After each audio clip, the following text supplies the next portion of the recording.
Hello बच्चों, chemistry class में आपका स्वागत है और मैं हूं आपका केमिस्ट्री टीचर सतीश श्रीवास्तव। आज मैं आपके लिए जो टॉपिक लेकर आया हूं और वो टॉपिक है मेरा क्या, importances of modern periodic table, मतलब है आधुनिक आवर्त सारणी के महत्व। तो फिर स्टार्ट करते हैं हम अपना ये टॉपिक। तो देखो, जो मॉडर्न पीरियोडिक टेबल थी या मॉडर्न क्लासिफिकेशन जो था वो एटॉमिक नंबर पर बेस्ड था और सबसे सिग्निफिकेंट क्लासिफिकेशन था। क्यों? क्योंकि इससे पहले जो भी क्लासिफिकेशंस दिए गए थे उनके जो लिमिटेशन रह गए थे वो इस क्लासिफिकेशन के आने से क्या हो गए, रिमूव हो गए। समझ गए ना?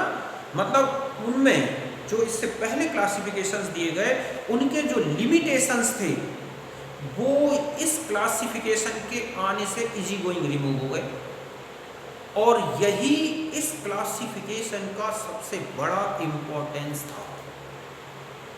तो अब हम देखते हैं कि ऐसे कौन कौन से लिमिटेशंस थे जो इस क्लासिफिकेशन के आने से रिमूव हुए। तो उनको स्टार्ट करते हैं और उनमें से मैंने फर्स्ट लिया है और वो है कॉज ऑफ पीरियोडिसिटी, आवर्तिता का कारण।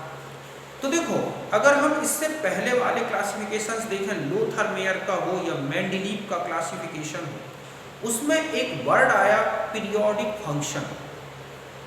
तो उस पीरियोडिक फंक्शन का रीजन क्या है? मतलब यह है कि सिमिलर प्रॉपर्टीज वाले एलिमेंट्स रिपीटेड होते हैं तो उसका रीजन क्या है, उसका कोई एक्सप्लेनेशन उन क्लासिफिकेशंस में नहीं मिलता। लेकिन इस क्लासिफिकेशन के आने से पीरियोडिक फंक्शन का रीजन बहुत ही अच्छी तरह से एक्सप्लेन हो गया। कैसे?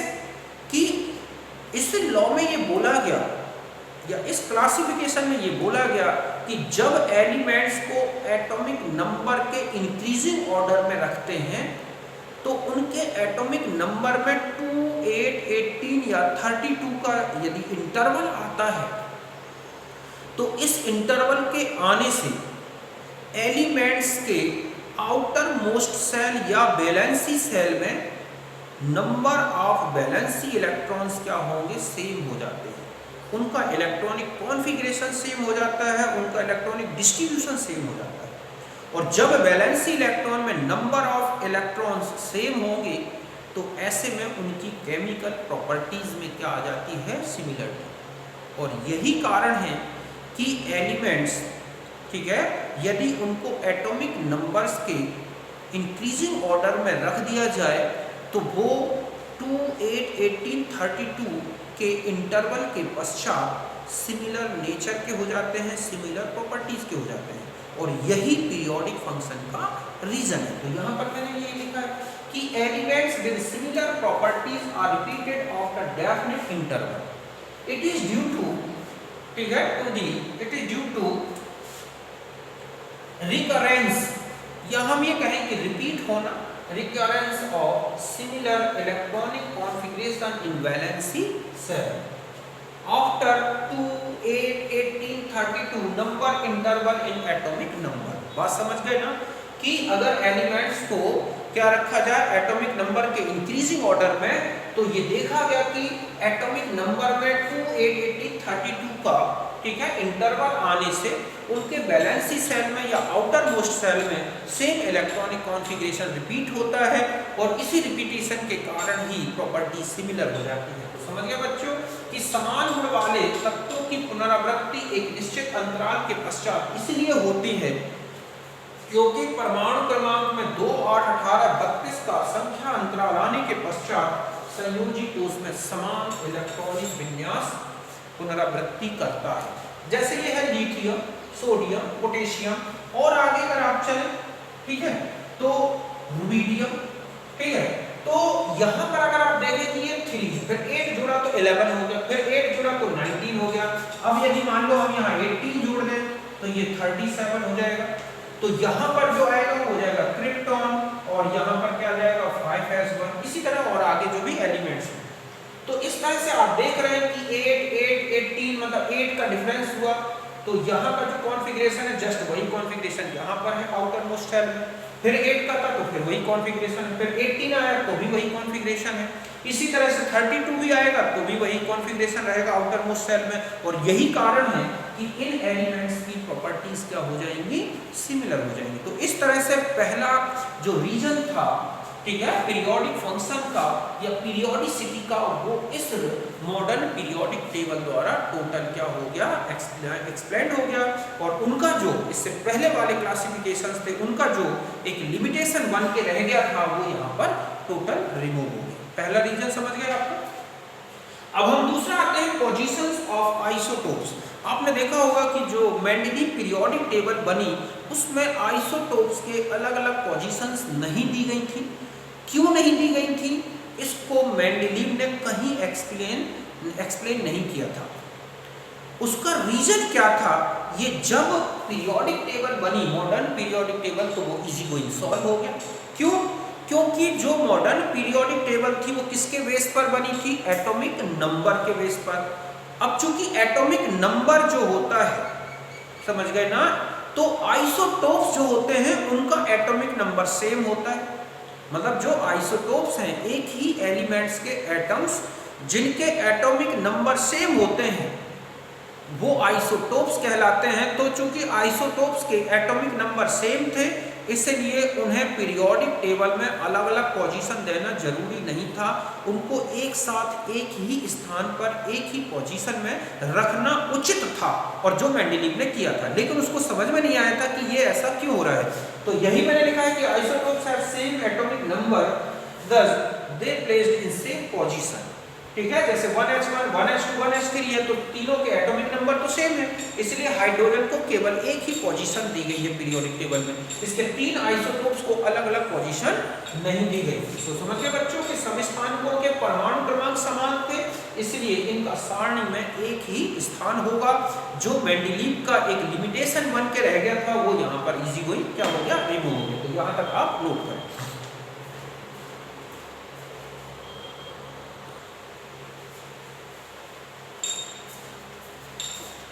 अब देखो जो तीसरा इंपॉर्टेंस है, ठीक है, वो है deviation in position of elements, तत्वों के स्थान में विचलन।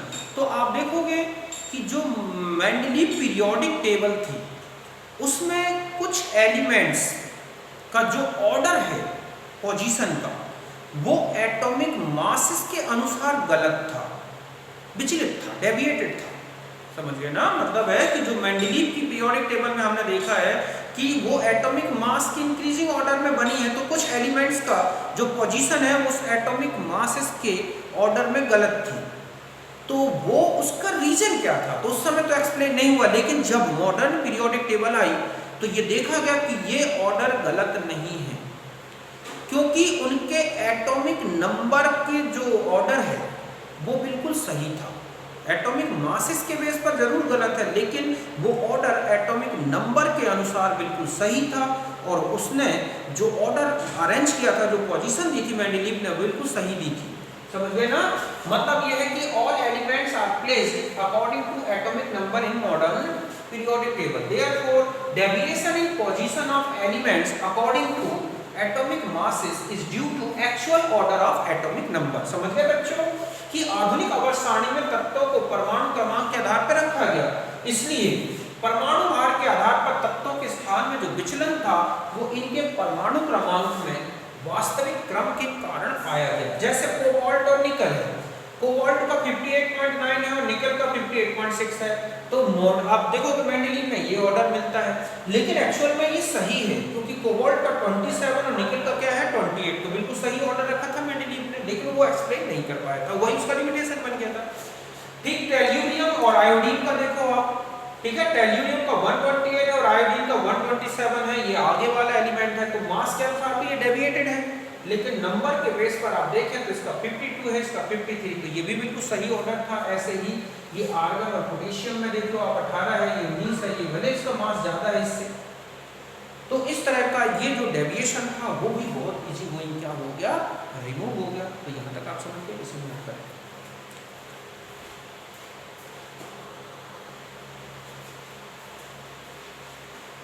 अब देखो जो नेक्स्ट इंपॉर्टेंस है वो है पोजीशन ऑफ लैंथेनाइड और एक्टिनॉइड्स। मतलब मेंडलीव सीरीज में आप देखोगे कि जो लैंथेनाइड्स और एक्टिनॉइड्स हैं उनको एक साथ कहाँ रख दिया गया है, थर्ड बी में। और कौन से पीरियड में आते हैं ये, सिक्स्थ पीरियड, समझ गए ना, और सेवंथ पीरियड में। तो थर्ड बी में एक साथ क्यों रखे गए? मेंडलीव में जो सीरीज है उसमें इसका कोई एक्सप्लेनेशन नहीं था, लेकिन मॉडर्न पीरियोडिक टेबल आने से ये भी लिमिटेशन दूर हो गया। क्यों? क्योंकि जो लैंथेनाइड्स थे और एक्टिनॉइड्स थे इनकी जो सबसे ज़्यादा स्टेबल ऑक्सीडेशन स्टेट थी वो थी +3, और इनके जो वैलेंसी इलेक्ट्रॉन्स थे वो कितने थे, 3, जो कि थर्ड बी का इलेक्ट्रॉनिक कॉन्फ़िगरेशन है। समझ गए ना? तो इसलिए इसको थर्ड बी में रखना बिल्कुल सही था। 14 एलिमेंट्स, तो यही मैंने लिखा कि all lanthanides and actinides are show the 3 valency +3 and 3 electrons are present, ठीक है, प्रेजेंट इन वैलेंसी सेल। और वो किस तरह से होते हैं, n-1 में एक, d में 1 और ns2 में।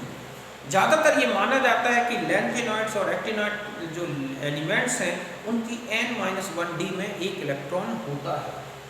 तो इस तरह का ये जो कॉन्फ़िगरेशन था वो थर्ड बी के कॉन्फ़िगरेशन के बिल्कुल करस्पॉन्डिंग है, और इसीलिए थर्ड बी में एक साथ इनको रखना उचित था।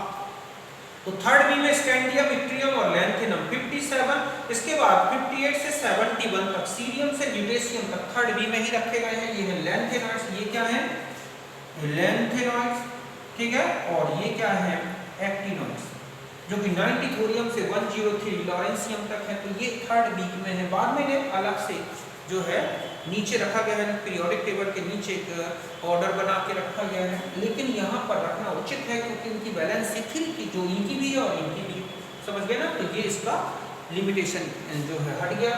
मतलब लैंथेनाइड और एक्टिनॉइड तक को एक साथ थर्ड बी में रखा गया क्योंकि इन तत्वों की ऑक्सीकरण अवस्था कितनी होती है बच्चों, +3, और इनके संयोजी कोष में भी 3 इलेक्ट्रॉन थे, इसीलिए इन्हें थर्ड बी में रखना उचित था। समझ गए ना? तो यहाँ तक नोट करें।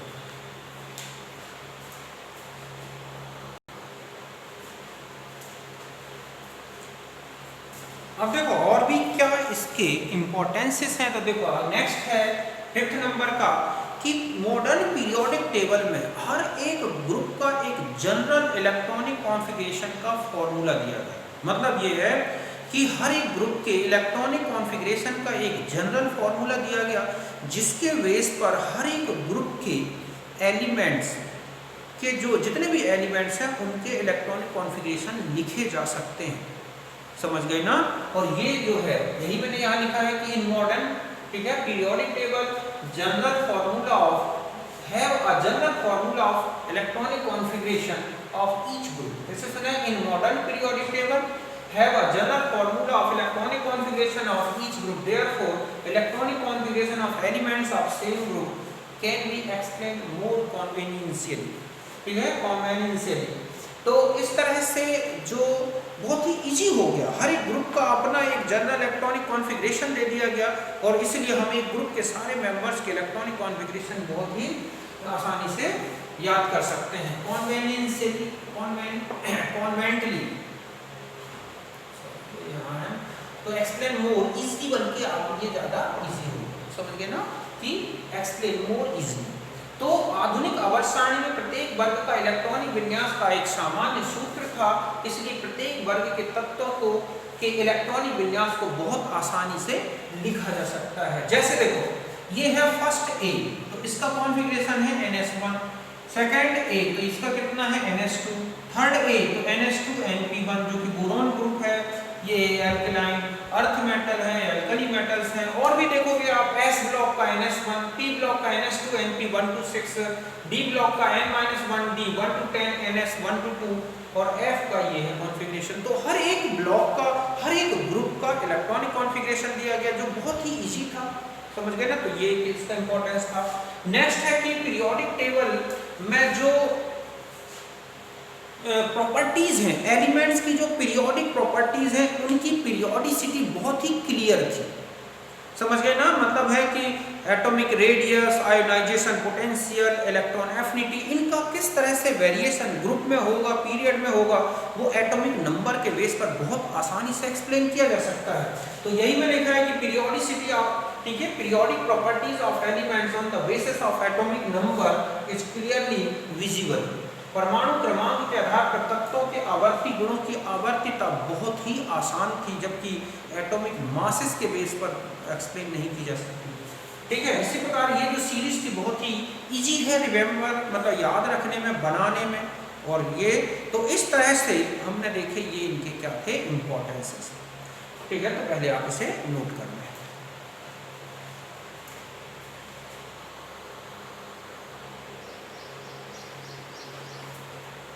अब देखो कुछ लिमिटेशंस भी रह गए मॉडर्न पीरियोडिक टेबल के, जैसे कि हाइड्रोजन को तो इलेक्ट्रॉनिक कॉन्फ़िगरेशन के बेस पर एल्कली मेटल्स के साथ रख दिया गया, क्योंकि उनका भी outer most electronic configuration NS1 है और हाइड्रोजन का भी NS1 है, मतलब 1s1। तो इसका मतलब है कि इसी बेस पर हीलियम का जो पोजीशन है वो कहाँ होनी चाहिए थी, सेकेंड ए ग्रुप में। क्यों? क्योंकि उनका इलेक्ट्रॉनिक कॉन्फ़िगरेशन कैसा होता है उसका, NS2, जबकि हीलियम को उठा के कहाँ रख दिया गया है, 0 ग्रुप में, मतलब 18th ग्रुप में, इनर्ट गैसेस के साथ, जो तर्क संगत नहीं है। उसका रीजन नहीं दिया गया, हालांकि प्रॉपर्टी के बेस पर देखा जाए तो सिमिलर है, इसलिए वहाँ पर रखा गया इनर्ट गैसेस जैसे, लेकिन इलेक्ट्रॉनिक कॉन्फ़िगरेशन के अनुसार वो गलत पोजीशन है। तो यही मैंने लिखा, position of hydrogen has been placed at the top of alkali metals from, ठीक है, Mg according to electronic configuration 1s1 on similar basis. अगर इसी बेस पर देखा जाए तो helium 1s2 configuration should have been included second A group, but it is placed in the group 18 with inert gases. समझ गए बच्चों कि हाइड्रोजन को क्षारीय धातुओं के साथ रखा गया है, ये सही है क्योंकि उसका इलेक्ट्रॉनिक विन्यास है। तो इसी बेस पर हीलियम 1s2 को भी कहाँ रखना चाहिए था, सेकंड ए में, किंतु इसको कहाँ रखा गया है, शून्य वर्ग में, 18वें वर्ग में, जो तर्क संगत नहीं है। ठीक इसी तरह से लैंथेनॉइड और एक्टेनॉइड्स को एक ही वर्ग में, एक ही थर्ड बी के एक ही उसमें खंड में रखा गया है, अर्थात उसको कहाँ रखना चाहिए था, पूरी पीरियोडिक टेबल जो मेन है बॉडी है, मेन बॉडी, उसमें आने चाहिए थे सारे एलिमेंट विद सिंबल, लेकिन उनको अलग से नीचे बॉटम में 2 कॉलम बना के रख दिया गया है, तो वो भी एक सही नहीं। ठीक इसी तरह से 8th ग्रुप का डिवीजन, आज भी वो 8th ग्रुप में 3 सब ग्रुप्स हैं, भले उनके नंबर अलग अलग दे दिए गए हैं, लेकिन उनका भी क्लासिफिकेशन जो है उसको भी सही ढंग से जो है मॉडर्न पीरियोडिक टेबल में एक्सप्लेन नहीं किया गया। तो इस तरह से ये कुछ 1-2 ही लिमिटेशंस रह गए थे, हालांकि इसके मेरिट्स ज़्यादा हैं, एडवांटेज ज़्यादा थे। तो इस तरह से हमने देखा मॉडर्न पीरियोडिक टेबल के बारे में। तो ये हो गया हमारा मेरिट्स और डिमेरिट्स के बारे में किसका, मॉडर्न पीरियोडिक टेबल। ठीक है, तो अब मिलते हैं हम नेक्स्ट वीडियो में। Bye, thank you, see you again, okay.